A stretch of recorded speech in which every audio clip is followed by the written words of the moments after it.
Let me say one word about, I spoke earlier about a child from the middle of nowhere being given opportunity. I feel very strongly about this. If we do not have equity opportunities, if we don't present equitable access for our citizens, for our youth, for our women of opportunities, we have no country to speak of. First of all, it means that our talent is being wasted. And what I want to offer the youth of Uganda particularly is not envelopes with money, which one Museveni does. For every problem, every complaint is an envelope with some money inside. You silence that constituent, silence that group. Literally money being doled out.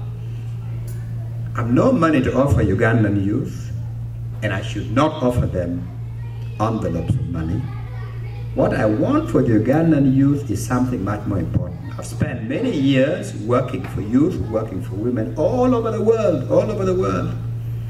I think they've benefited some measure from my contribution.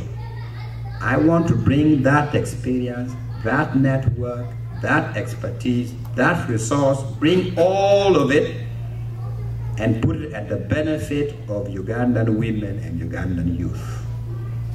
And the way to do that is to provide them quality education. That's the beginning of that solution, which doesn't depend on where you come from, what kind of family you're born in. And then to provide them equity of opportunities. So when you leave Makerere, they don't ask what family you're from. It is your hard work, your paper, your experience that will be taken into account when you're applying for a job. If we have quality education for most Ugandan children, and then when they're being recruited and promoted is done on the basis of their expertise, we will begin to recover our country. So really, I want to say to you that these are some of the things which in my mind constitute elements of the transformation that I'm talking about. I can say a lot more and a lot more issues, but these are the main ones.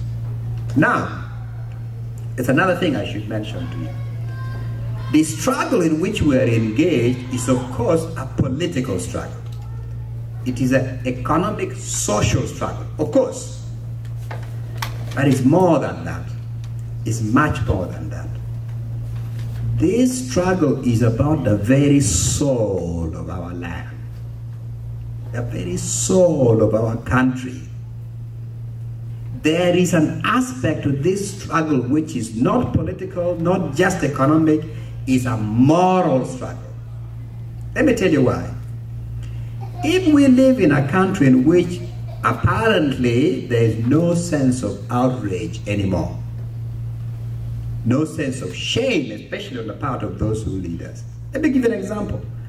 I had been in Kampala only a few days when the massacre of September 10th last year took place. 33 Ugandans were gunned down on the streets of Kampala for one day.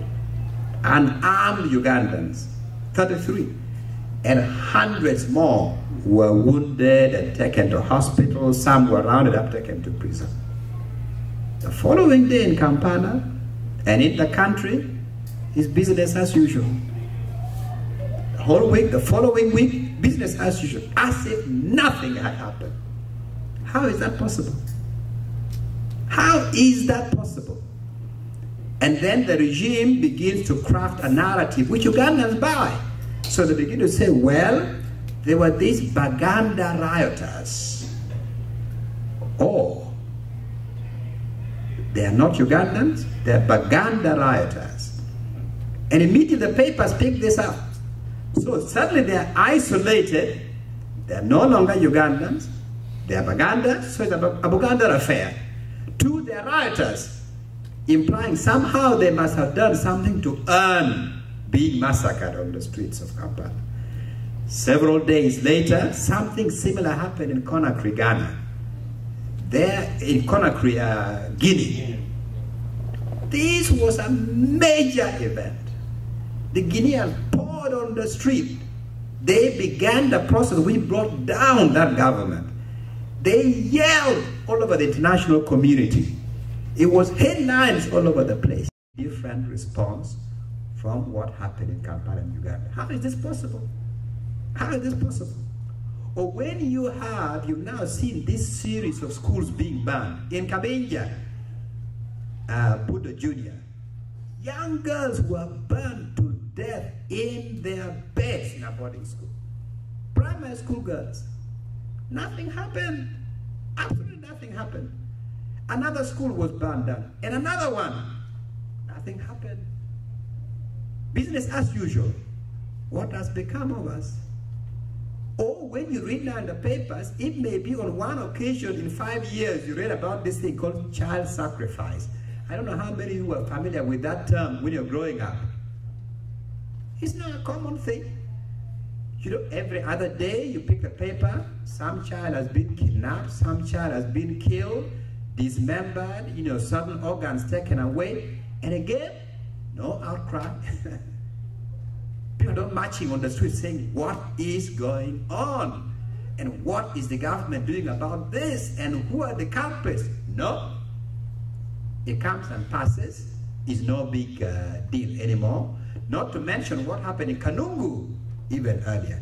So we have in Uganda a series of unbelievable outrages which are going on, and they become routine. And the people of Uganda are accepting these outrages as normal things. So it appears we have lost our sense of outrage, our sense of taboo. It appears we have lost that. And if a society doesn't regain a sense of outrage and taboo, where can such a society go? If there are no boundaries, there are no things which you say, this is beyond the pale. But that, I fear, is what this regime has reduced Ugandans to. Related to this, I must tell you, I'm shocked at the money culture which has been inculcated by the Museveni regime. Money is important everywhere in the world. You know, as the song goes, money makes the world go round. It is true everywhere in the world. But I've never seen a situation in which money is on a pedestal and king as in Uganda today. Which is very ironic because most people in Uganda have no money. The bulk of Ugandans have no money. So what drives the country is precisely what 99% of people don't possess. That is what drives the country. Which therefore means that you've got a tiny group at top for whom money is no object, and that becomes the means of corrupting people and the means of controlling people. So the money culture has become so deep. Everything is buyable. Everything. Money can open your way. Everywhere can buy everything. We've got to find a way to address this. So in addition to the political, social, economic transformation, we have a moral struggle to recover the soul